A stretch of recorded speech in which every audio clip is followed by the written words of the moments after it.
Jake's family had always lived in the bustling heart of the city. The noisy streets, tall buildings, and close neighbors were all he knew. But when Jake fell seriously ill, the doctor advised fresh air and a change of environment. So, the family decided to relocate to a remote old house on the outskirts of town.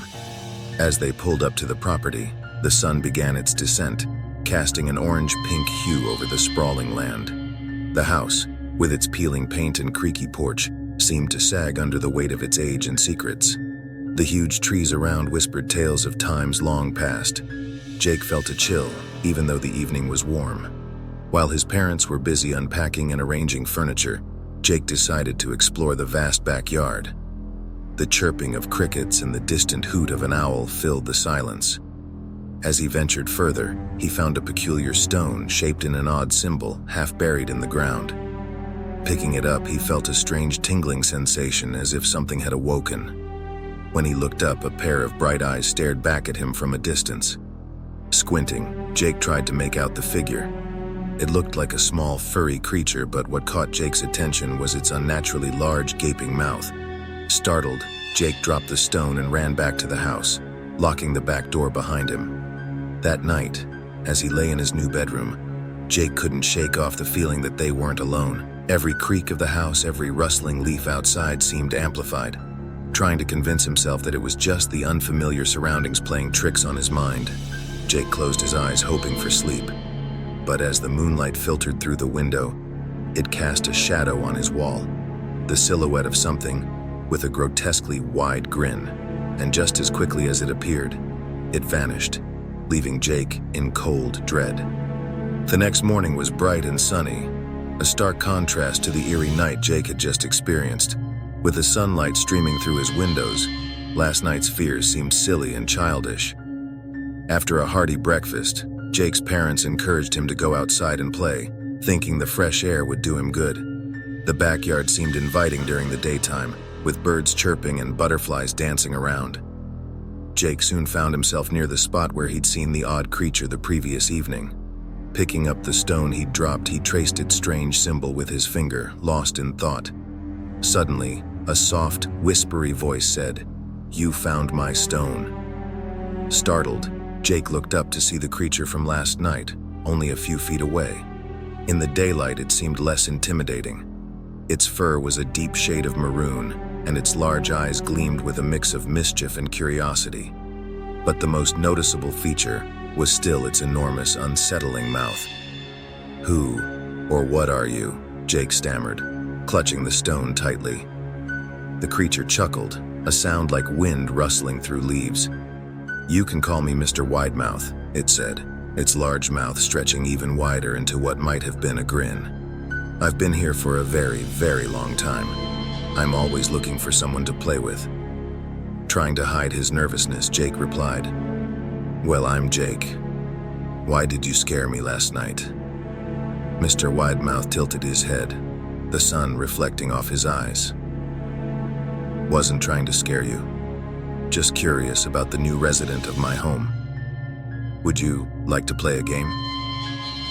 Jake hesitated, but then thought of his parents' advice to make friends. Maybe this creature was just lonely. "Okay, what game?" And so began Jake's acquaintance with Mr. Widemouth. They played hide and seek, raced each other, and even tried a strange game of Mr. Widemouth's invention, where the rules seemed to change on a whim. As the day wore on, Jake began to feel more at ease with his new friend. But every so often, when Mr. Widemouth thought Jake wasn't looking, his wide grin seemed to take on a more sinister quality. Over the next few days, Jake and Mr. Widemouth's games took a slightly darker turn. What began as innocent fun started evolving into activities that brushed with danger. One day, Mr. Widemouth suggested they play edge tipping on the rooftop, a game that required Jake to balance precariously close to the edge. Another day, Mr. Widemouth brought out a set of old rusty knives, proposing a game of catch with them. "It's just like the normal game, but with an added thrill," he'd said, his massive mouth twisting into a grin. Jake, even with his youthful innocence, couldn't help but feel a growing unease. He began to notice that each of these games seemed designed to put him in harm's way. He also observed that every time he narrowly avoided an accident, Mr. Widemouth's eyes would shimmer with a hint of disappointment. One afternoon, after a particularly close call with a frayed rope near the old well, Jake decided to confide in his grandmother who had come to visit. She was a repository of folklore and tales, and Jake hoped she might have some insights. As he described his encounters with Mr. Widemouth, he noticed his grandmother's face turn pale. She recalled an old legend from her childhood, a tale of a mischievous creature that preyed on the young, guiding them towards dangerous deeds. The creature was said to revel in their fear and feed off their mishaps.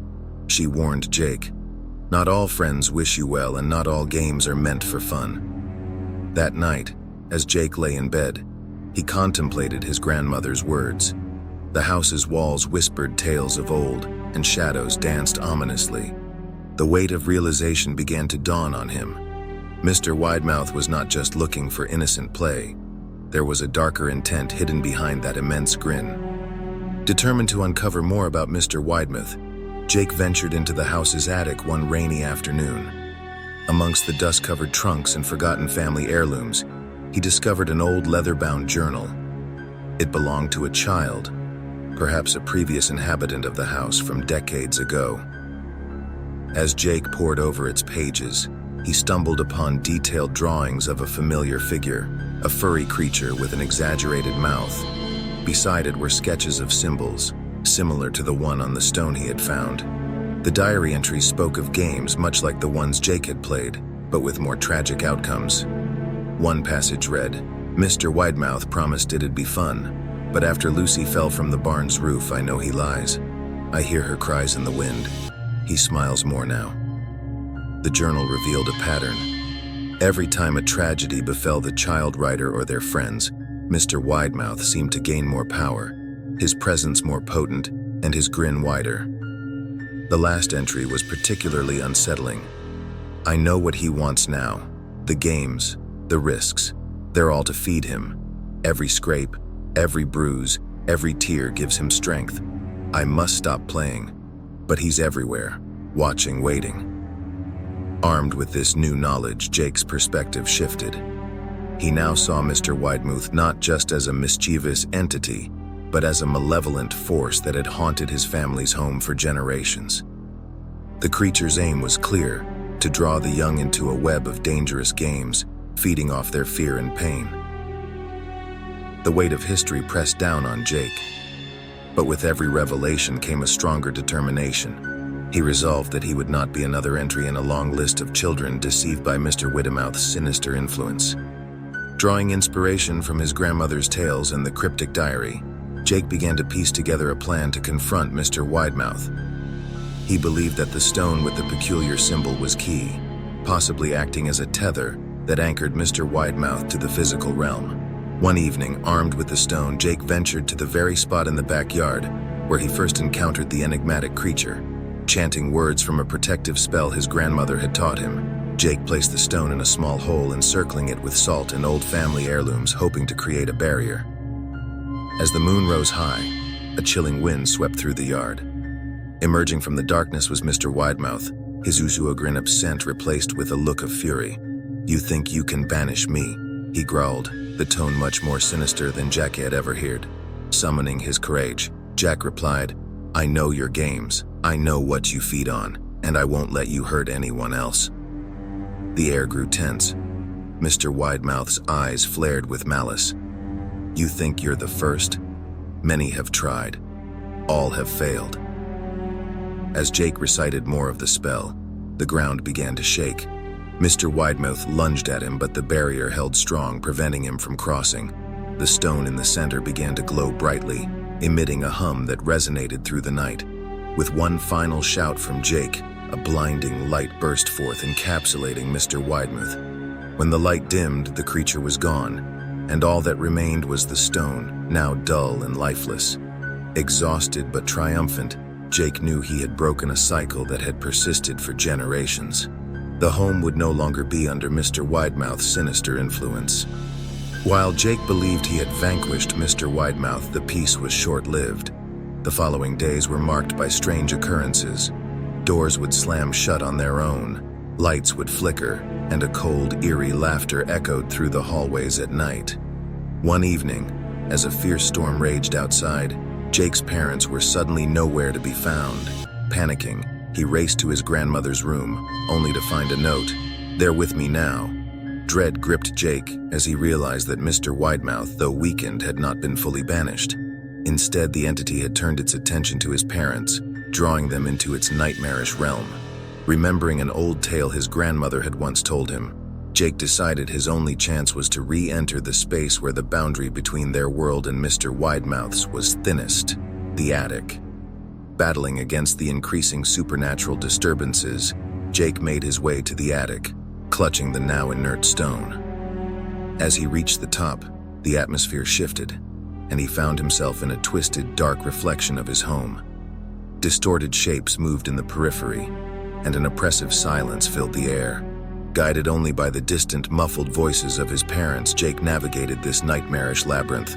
Along the way, he encountered memories of past victims, trapped in eternal loops of their last moments. Determined not to join them, Jake finally reached a chamber where he saw the spectral figures of his parents, bound and gagged, with Mr. Widemouth lurking nearby, his grin more menacing than ever. Drawing upon the last reserves of his courage and the protective spells his grandmother had taught him, Jake challenged the creature. A fierce battle of wills ensued. With each incantation, the oppressive atmosphere began to lift, and the dark realm started to crumble. Finally, using the stone as a conduit, Jake unleashed a powerful spell that shattered the illusion, freeing his parents and ejecting them all back into their home. As dawn broke, the storm subsided, and the house felt truly peaceful for the first time. Though exhausted, the family knew they could no longer stay. Packing their essentials, they left, vowing never to return. The house, with all its memories and secrets, stood silent, a testament to the battles waged within its walls. Several years had passed since the family fled their ancestral home. Jake, now a teenager, had become obsessed with understanding the origins of Mr. Widemouth.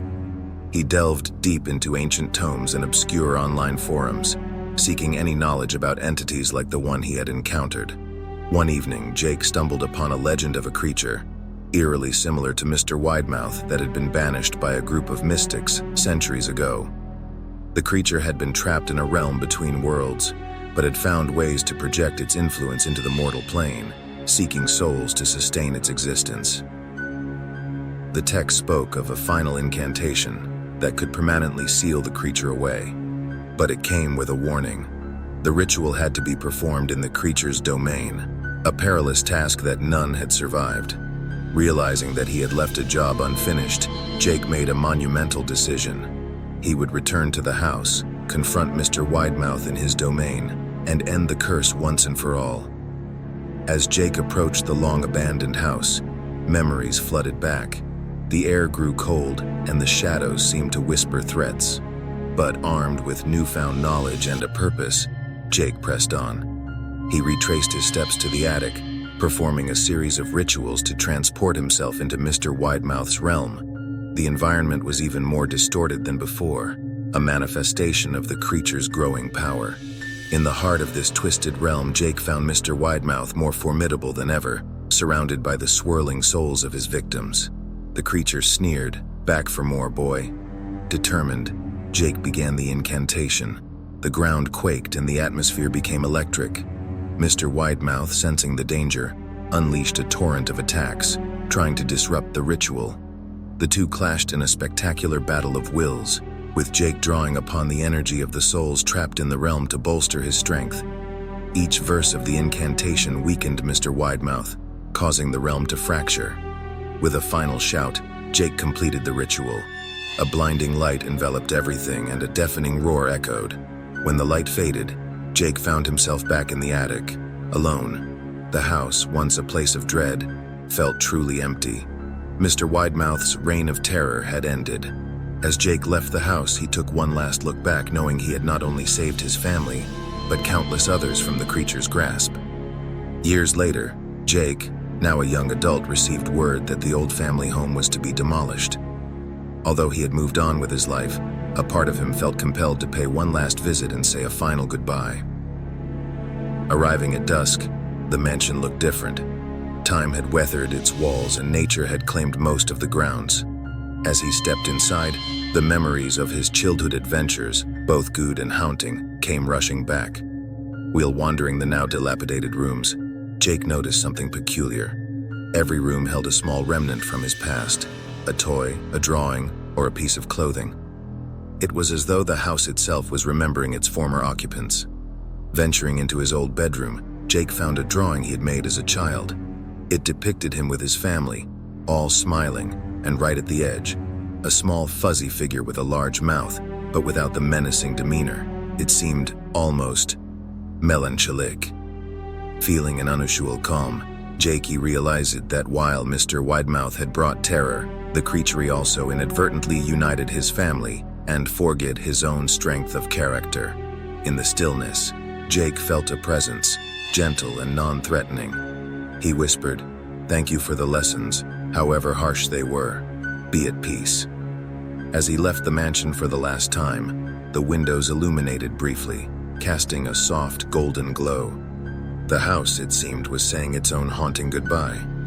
If you enjoyed this creepypasta, be sure to watch this next video on Jeff the Killer versus Mr. Widemouth.